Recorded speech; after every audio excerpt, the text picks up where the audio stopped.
de nossos pastores.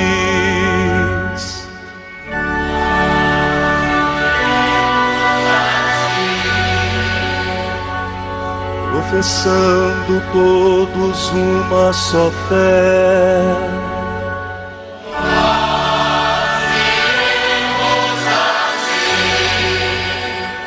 armados com a força que vem do Senhor,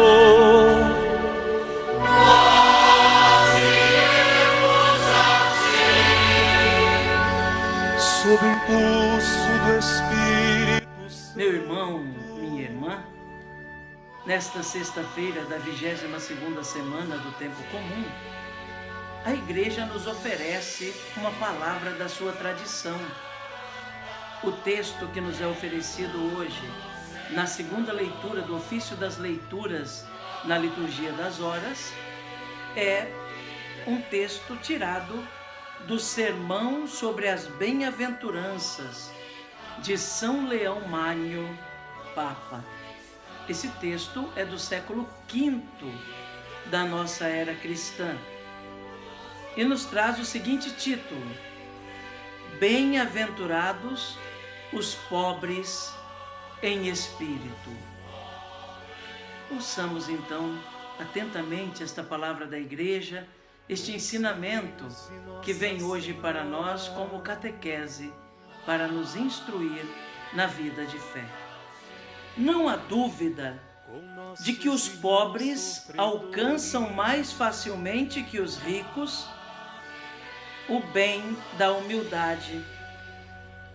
Estes, nas riquezas, a conhecida altivez.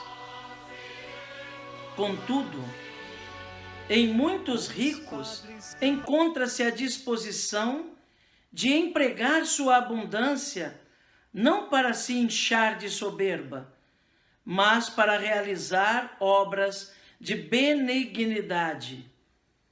E assim, eles têm por máximo lucro tudo quanto gastam em aliviar a miséria do trabalho dos outros.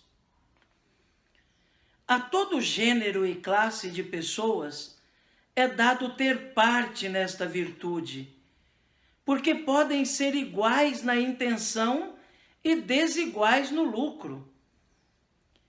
E não importa quanto sejam diferentes nos bens terrenos, se são idênticos nos bens espirituais.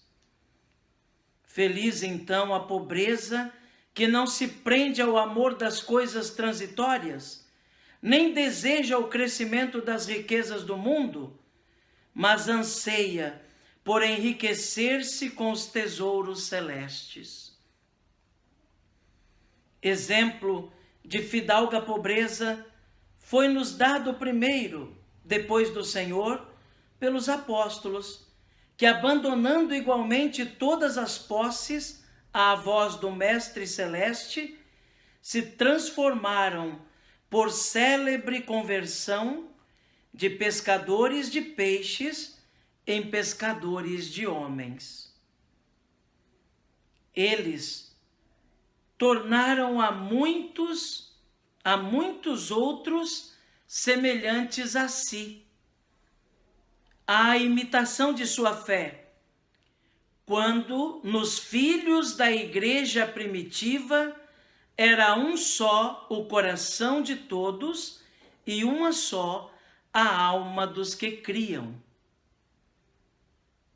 Desapegados de todas as coisas e de suas posses, pela pobreza sagrada, enriqueciam-se com os tesouros eternos. Segundo a pregação apostólica, alegravam-se por nada ter do mundo e tudo possuir com Cristo. O santo apóstolo Pedro, subindo ao templo, respondeu ao entrevado que lhe pedia esmola: prata e ouro não possuo, mas o que eu tenho te dou. Em nome de Jesus Cristo Nazareno, levanta-te e anda. Que de mais sublime do que esta humildade? e mais rico do que esta pobreza. Não tem os auxílios do dinheiro, mas tem os dons do Espírito. Saíra ele paralítico do seio de sua mãe, com a palavra de Pedro, com a palavra Pedro o curou. Quem não deu a efígie de César na moeda, reformou no homem a imagem de Cristo. Com este rico tesouro, não foi socorrido só aquele que recuperou o andar, mas ainda as 5.000 pessoas que naquele momento creram na exortação do apóstolo por causa do milagre da cura.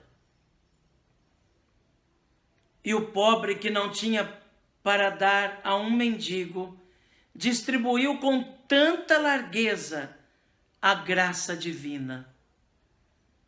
Da mesma forma, como estabeleceu a um só homem em seus pés, assim curou a tantos milhares de fiéis em seus corações e tornou saltitantes em Cristo aqueles que encontrara entrevados. Amém. Meu querido irmão, minha querida irmã, este texto que acabamos de ouvir, tirado do sermão sobre as bem-aventuranças de São Leão Magno, Papa, que fala hoje de um modo muito especial sobre a bem-aventurança da pobreza. Bem-aventurados os pobres em espírito. Tem muito a nos ensinar. São Leão Magno reflete sobre essa bem-aventurança, chamando a atenção para a verdade do que conta realmente para Deus, que não é a pobreza ou a riqueza material que conta, mas a pobreza ou a riqueza espiritual. São Leão Magno deixa claro que a virtude da humildade, que é pedida a todos, os pobres têm mais facilidade de vivê-la, justamente porque vivem numa situação que exige ser humilde. Estão mais próximos da humildade do que os ricos. Por outro lado, deixa claro também São Leão Magno que os ricos também podem chegar a essa mesma virtude, quando compreendem que aquilo que adquirem nesta terra não é para ensoberbecer-se, não é para encher o seu ego, não é para acumular neste mundo e simplesmente se impor sobre os outros, mas quando o rico compreende que os bens que estão à sua disposição nessa terra é para que, com humildade, saiba também partilhar com aqueles que menos têm. E o poder que ele tem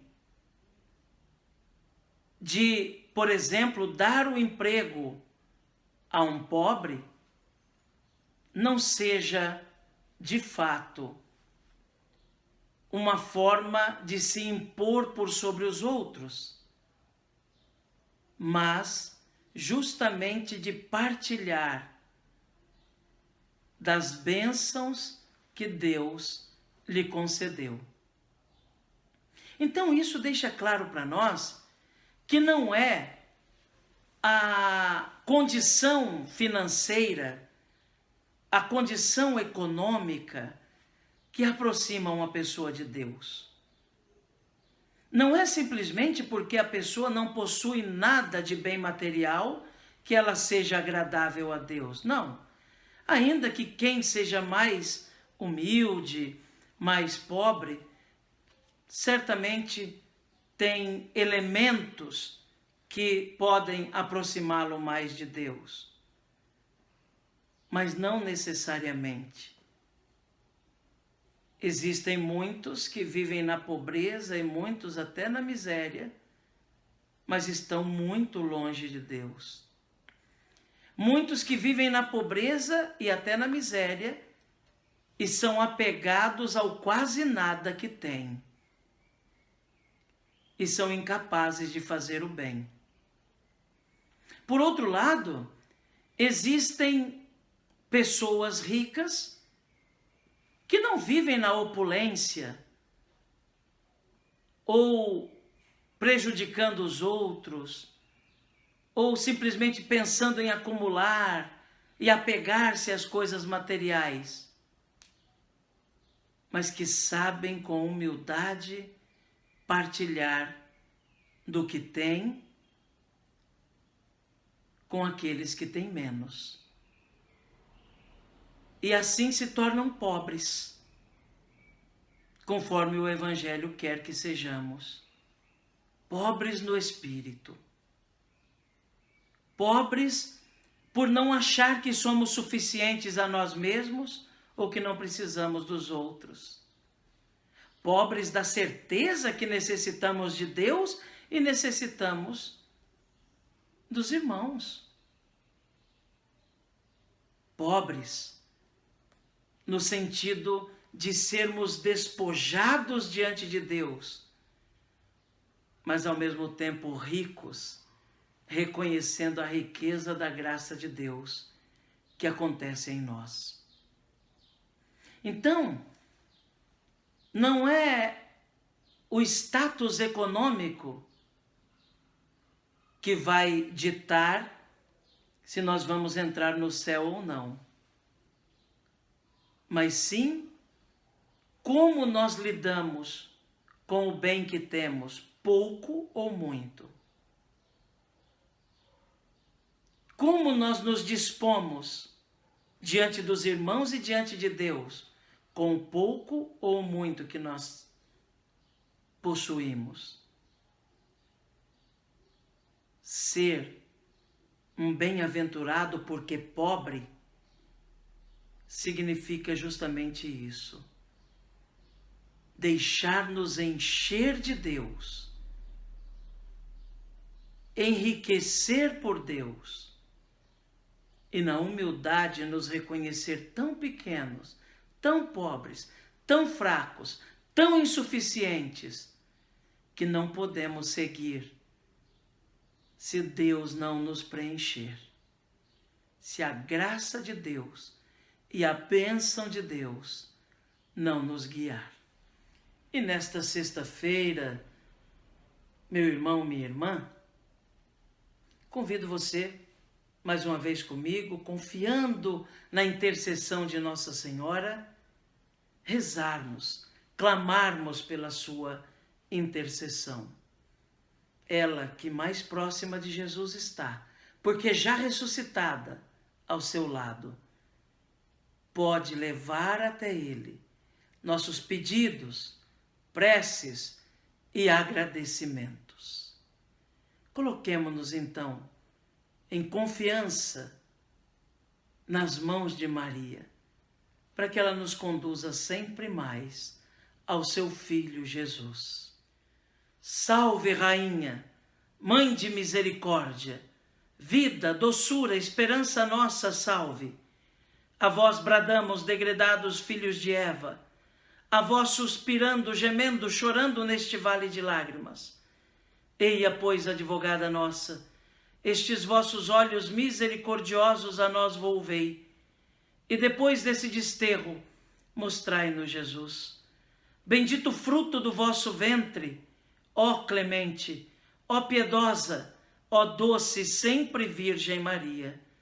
Rogai por nós, Santa Mãe de Deus, para que sejamos dignos das promessas de Cristo. Amém. A você, meu irmão, minha irmã, mais uma vez desejo um dia cheio de bênção, cheio da graça de Deus.